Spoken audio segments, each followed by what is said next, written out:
Well, hello and welcome to the old classic car brochure review section, and the subject for today is the Citroen SM. The SM was built between 1970 and 1975, and development on it had been bubbling away all the way through the 1960s. In 1968 Citroen bought Maserati, and that gave them access to the 2.7 litre V6 engine that ended up in the SM. Now this is a slightly unusual brochure in that text is limited to this first page here, and then the remainder of the brochure, apart from the very last page, is a series of very artful photographs showing the typical lifestyle of the SM owner and the type of people that Citroen were hoping to attract with this particularly rakish GT of the early 1970s. So what I think I'll do, the specifications at the end there, and there's a very nice picture on the reverse of a car speeding around a particular test circuit somewhere.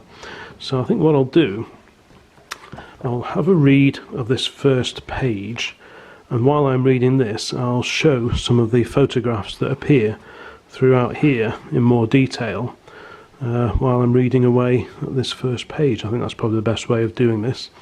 The car, the SM, was revealed at the Geneva Motor Show in 1970, and it had the hydropneumatic self-leveling suspension that you'd expect of Citroens of that era, and was sold alongside the Citroen DS.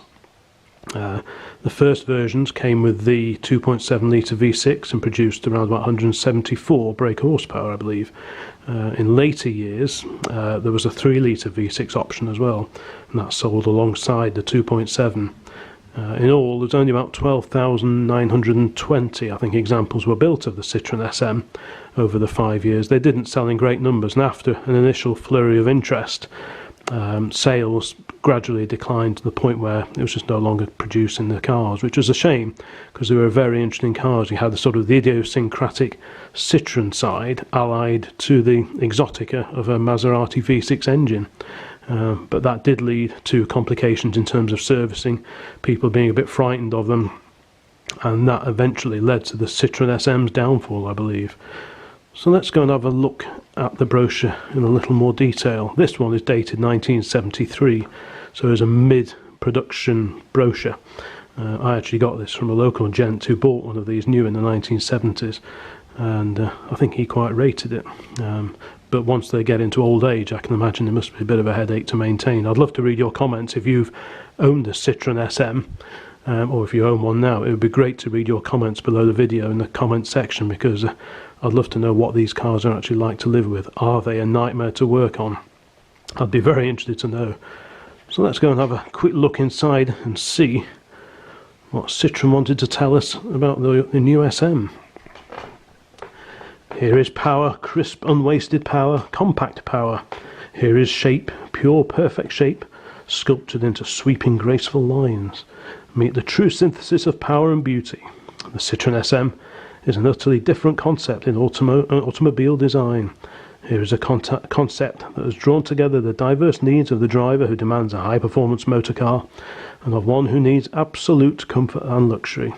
The standards of real performance and true grand touring comfort vary widely from one manufacturer to another. Individual demands of each driver have made the task of creating the right car almost impossible. But now Citroen have found the solution in the new Citroen SM. The SM is an entity of many modern design techniques, all of which have been integrated to give almost unbelievable shape, speed, strength, safety and comfort. When Citroen designed a prestige car, it's inevitably incomparable.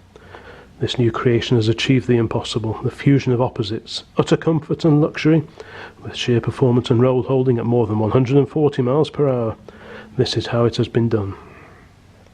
A car with the hallmark of Citroen. From the beginning, Citroen had to go further and deeper into the science of automobile engineering than ever. Citroen had to give SM all the design experience built up in the development of the DS, designs which had to be refined and developed to their maxima. For the first time, hydropneumatic suspension forms the basis of an ultra-modern prestige grand touring car. The ideals of a gas and oil suspension become indisputable reality in carrying SM in such comfort and with such superb road holding as to leave her driver incredulous. SM has trailing arm suspension geometry linked to her hydropneumatic suspension spheres to give smooth, progressive power take-up. The impression of safe comfort as speed increases is as real to SM's passengers as to her driver. SM has power-assisted steering using a system which is unique in the world of automotive engineering. At standstill, assistance is total. As speed increases, assistance becomes progressively less to give more and more vital feel, firmness and precision. At high speed, precision is so exact that SM will stay on a selected line unwaveringly. In itself, this is not unique, but add it to the fact that, when parking, the steering wheel may be turned from lock to lock with just the fingertips and will automatically return the front wheels to the straight-ahead position when released, and you have a car totally effortless to manoeuvre. Disc brakes equip all 4 of SM's independently suspended wheels. Citroen were the first to equip a mass-produced car with disc brakes many years ago. Just open the bonnet and you'll see the big powerful front brake units. A brake effort distributor and 2 independent circuits are safeguards against possible failure. Safety design is not a myth with SM, it is apparent everywhere. The Citroen self-leveling light system equips all 6 square, lensed quartz iodine lamps. Each pair of lights plays a distinctive role in making SM the safest vehicle for night driving in the world.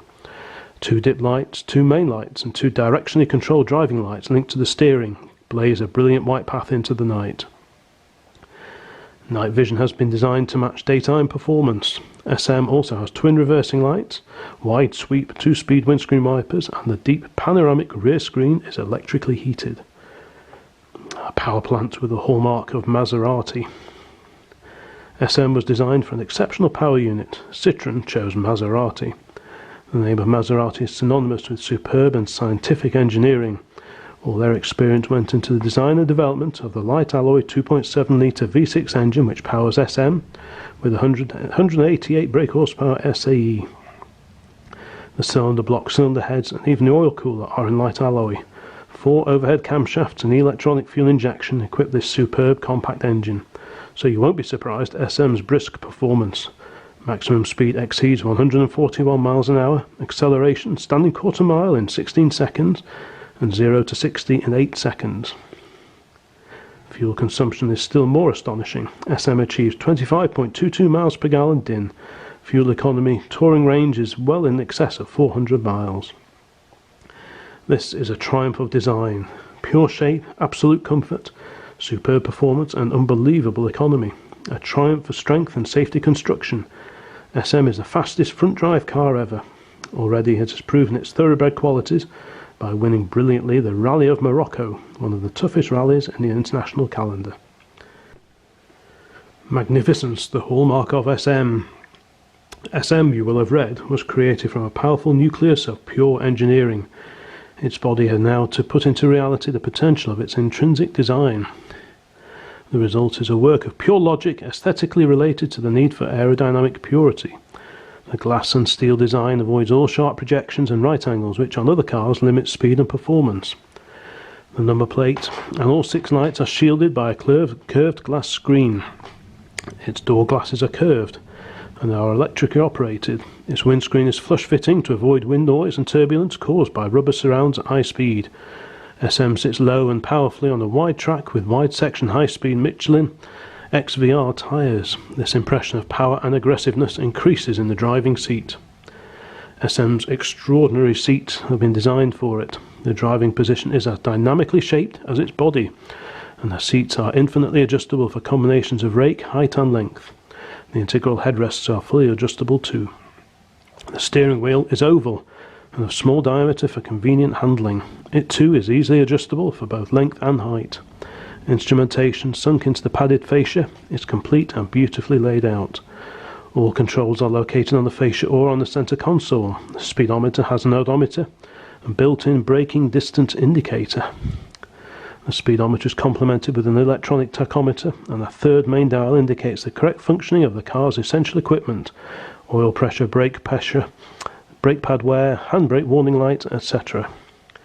SM provides some unexpected extra equipment not usually found on high-performance GTs.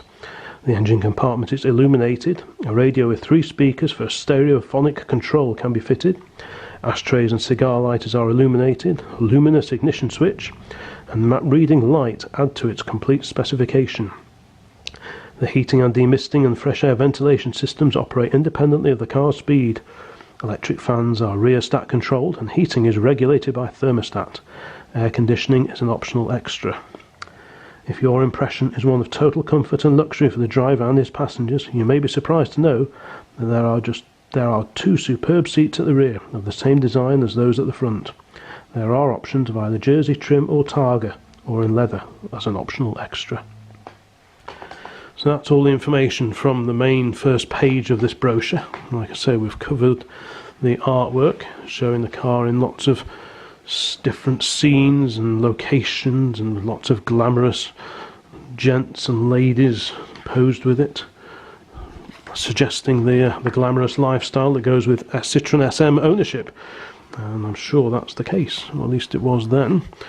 I don't know how many SMs are still around out of the 12,920 that were built, but I suspect a lot of them ended their days fairly early in their life because people were just vaguely terrified, rightly or wrongly, by the mechanical goings-on under the body of its design. So we just scroll through to the end of the brochure, and we have the specification list for the Citroen SM. I'll zoom in on this as usual so we can have a proper read of it. But just to summarise, we've got the engine details: a Maserati Type C114/03, 6-cylinder V and 90 degrees. Cubic capacity 2,670 cc. And we've got 178 brake horsepower din at 5,500 RPM and 171 foot-pounds din at 4,000 RPM. 4 overhead cams, chain-driven, cylinder heads and block in light alloy with detachable cylinder liners and a light alloy oil cooler. And we've got details of the electrics, the transmission, front-wheel drive, as is Citroen's usual choice. Hydro pneumatic suspension, disc brakes on all 4 wheels. Full power operated system with twin circuits, brake pressure distributor, and independent power reserve. Wheels and tyres, steering, instrument and controls, and the equipment. We've got a list of the equipment there. The optional extra equipment is air conditioning, radio, fog lamps, tinted glass, natural or black leather upholstery. And dimensions: the overall length 16 foot 0 and 5/8 of an inch. And that is the 1973 brochure for the Citroen SM GT, a car that Citroen had great hopes for, but I think it's fair to say it never really met up to expectations in terms of sales, certainly. I'd love to hear from anyone who's owned one of these or owns one now. Pop a note in the comments and just tell me what the real world experiences are of owning a Citroen SM. So I hope that was of interest. If you're interested in watching some of these videos on these old brochures and classic cars in general, please consider liking this video and subscribing to the channel, because there'll be lots more videos like this coming up very soon. So thanks again, and bye bye for now.